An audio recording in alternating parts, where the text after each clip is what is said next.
नमस्कार, स्वागत है आपका न्यूज इंडिया में और मैं हूं आपके साथ मुस्कान। तो चलिए बुलेटिन का आगाज करते हैं। रोहतक के मस्तनाथ मठ में आयोजित सालाना मेले का आज दूसरा दिन है। बता दें कि असल बोहर रोहतक में स्थित परमसिद्ध शिरोमणि बाबा मस्तनाथ मठ में नागा साधुओं की अगुवाई में रवारी समाज ने बाबा मस्तनाथ की पूजा अर्चना की। इसी के साथ 3 दिवसीय मेला चल रहा है। समाधि स्थल पर माथा टेकने के बाद बाबा मस्तनाथ का दरबार आम लोगों के लिए खोल दिया गया है। इससे पूर्व शरीर पर भस्म लगाए नागा साधु नाचते गाते बाबा के समाधि स्थल पहुंचे। इसी दौरान मठ के महंत बालकनाथ जी योगी गुरु गोरखनाथ की आरती करने भी पहुंचे। मठ में दिन भर नाथ संप्रदाय से जुड़े साधु संत और पीरों का आगमन जारी रहा। साल जब ये मेला था तो उसके बाद में लॉकडाउन शुरू हुआ था और अब मेला जब पुनः आया है तो लॉकडाउन हमारे देश में से लगभग हट ही चुका है, लेकिन हम सबको फिर भी जागरूक रहकर इस मेले के अंदर कोरोना की गाइडलाइन का पालन कर इस मेले के उत्सव को आयोजन को हम सबको पूरा करना है और बाबा के प्रति अपनी मनोकामनाओं को पूर्ति के भाव से और आगे आने वाले भविष्य में मनोकामनाओं की मनौती की मांगने के भाव से और पूरे विश्व के कल्याण की कामना के साथ हम सबको अपने भारत को आगे सबसे पहले यहाँ कौन आया, कैसे आया, किसने ढूंढा लाया, क्या बता दिया।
आप सब लोग जैसे कि भली भांति जानते हैं कि हर वर्ष की भांति सिद्ध शिरोमणि बाबा मस्तनाथ जी की स्मृति में लगने वाला मेला इस वर्ष 21, 22, 23 मार्च को लगने को जा रहा है।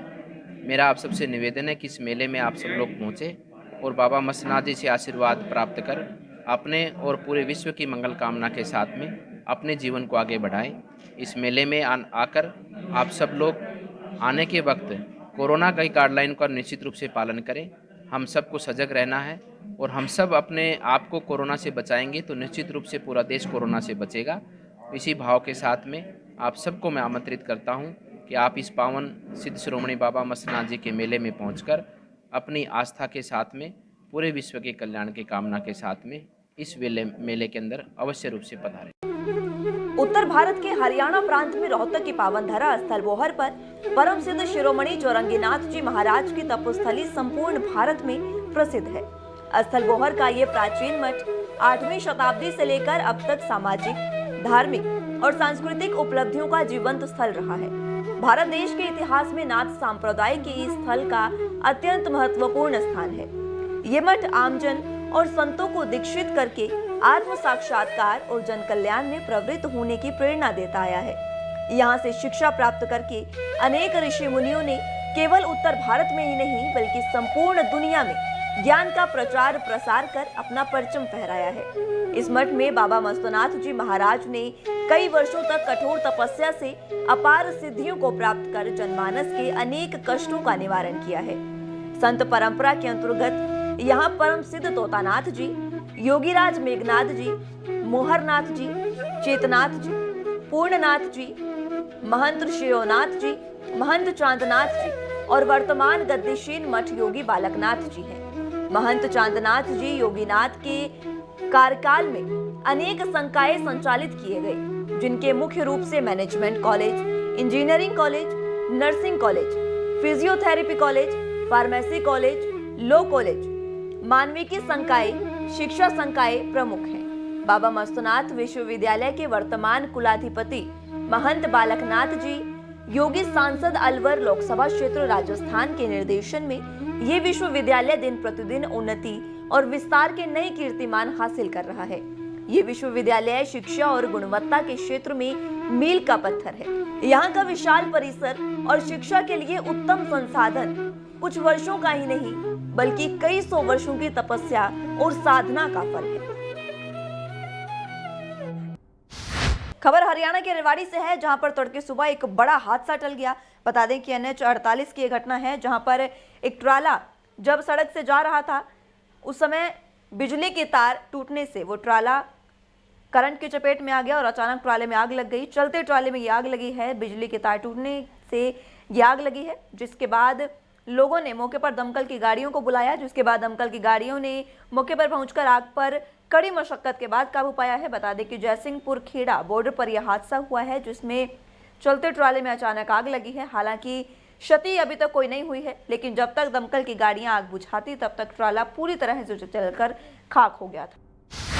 पीतल नगरी के नाम से मशहूर रेवाड़ी को अहीरवाल का लंदन कहा जाता है, लेकिन इसी लंदन में अब महिलाएं सुरक्षित नहीं है। भले ही सरकार महिलाओं की सुरक्षा के लाख दम भरती हो, लेकिन रेवाड़ी में एक नहीं तीन दुष्कर्म के मामले सामने आने के बाद सरकारी दावों की हवा निकल गई है। पिछले कई दिनों से रेवाड़ी जिले से महिलाओं के साथ छेड़छाड़ और दुष्कर्म जैसी वारदातें सामने आ रही हैं। शनिवार को कोसली में एक महिला को नशीला पदार्थ खिलाकर बेसुध कर दुष्कर्म की वारदात को अंजाम दिया गया, तो वहीं एक नाबालिग को उस वक्त दरिंदों ने अपनी हवस का शिकार बनाया जब वो सिलाई सीखने के लिए जा रही थी।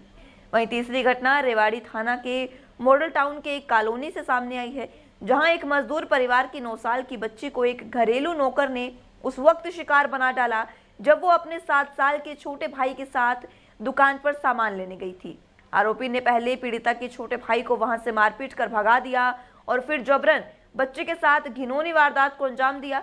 यही नहीं, किसी को बताने पर जान से मारने की धमकी भी दी।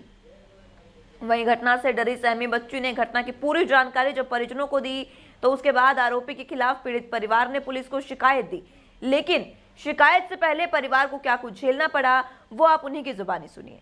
बच्ची ने फिर हमारे काज रोते रोते आके बताया था, ऐसी ऐसी बात है जी। उसकी और भी परेशानी हो गई थी जब ज्यादा। पुलिस को शिकायत की तुमने? शिकायत की थी सर जी, शिकायत में कुछ नहीं मिला। क्या है कि जी थाने में गए थे, थाने में तो जो हत्याएं वो बड़े आदमी थे, उनने उनका पैसे वैसे भरे पर हमारी सुनवाई नहीं करी। फिर हम कोर्ट गए थे, कोर्ट में एसपी के साथ पेश हुए थे। एसपी के पहुंचने के बाद में उनने हमारी थोड़ी सुनवाई की है। माल लेने के लिए गए थे परचून की दुकान पर, तो उस लड़के ने, जो नाम पता मालूम लड़का जो MP का रहने वाला है, उसने लड़की के साथ बाथरूम में ले जाकर गलत काम किया और उसके छोटे भाई को वहां से भगा दिया और लड़की को जान से मारने की धमकी दी।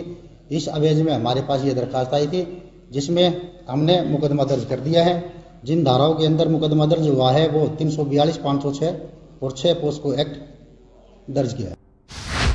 वहीं प्रदेश में एक बार फिर से कोरोना के मामले लगातार बढ़ते हुए नजर आ रहे हैं, लेकिन इन मामलों को रोकने के लिए रोहतक में लगातार कोरोना वैक्सीनेशन का कैंप लगाया जा रहा है। बता दें कि कोरोना वैक्सीनेशन के अंतर्गत सरकार के निर्देशों के अनुसार बाबा लक्ष्मणपुरी डेरे पर बाबा कपिलपुरी महाराज ने ये कैंप लगवाया। साथ ही उन्होंने बताया कि वैक्सीनेशन अभियान 45 से 60 साल की महिलाओं और पुरुषों को कोविशील्ड 19 वैक्सीन की प्रथम डोज लगाई गई है। जिस तरह से अंतर्राष्ट्रीय खिलाड़ी, प्रसिद्ध समाज सेवकों, संत समाज से प्रेरणा लेकर सभी इस अभियान को आगे बढ़ाने में सहयोग कर रहे हैं, सबको करना भी चाहिए। बाबा कपिलपुरी ने कहा कि रोहतक की सभी सामाजिक और धार्मिक संस्थाओं को साथ मिलकर जोर शोर से आगे बढ़ाएं और रोहतक प्रशासन और स्वास्थ्य विभाग को साथ मिलकर वैक्सीनेशन अभियान को सफल बनाने के लिए प्रयास किया जाना चाहिए। वहीं गांव खरावड़ में स्थित ऋषि चमन सेंटर पर बच्चों का विदाई समारोह का आयोजन किया गया, जिसकी अध्यक्षता सेंटर संचालक प्रदीप भारद्वाज ने की। सभी विद्यार्थियों के उज्जवल भविष्य की कामना करते हुए सभी स्टाफ सदस्यों ने उन्हें आशीर्वाद दिया। इस कार्यक्रम में 9वीं से 12वीं के बच्चे और सेंटर स्टाफ सदस्य सुजेंद्र मलिक, प्रदीप दुहन, डिम्पल भारद्वाज, नीतू सिंधु, कल्पना बंसल, रमेश मलिक, सुनील पांचाल और सुषमा मौजूद रहे। साथ ही इस दौरान बच्चों ने जमकर गानों पर थिरके और पूरी मौज मस्ती के साथ विदाई समारोह का लुत्फ उठाया।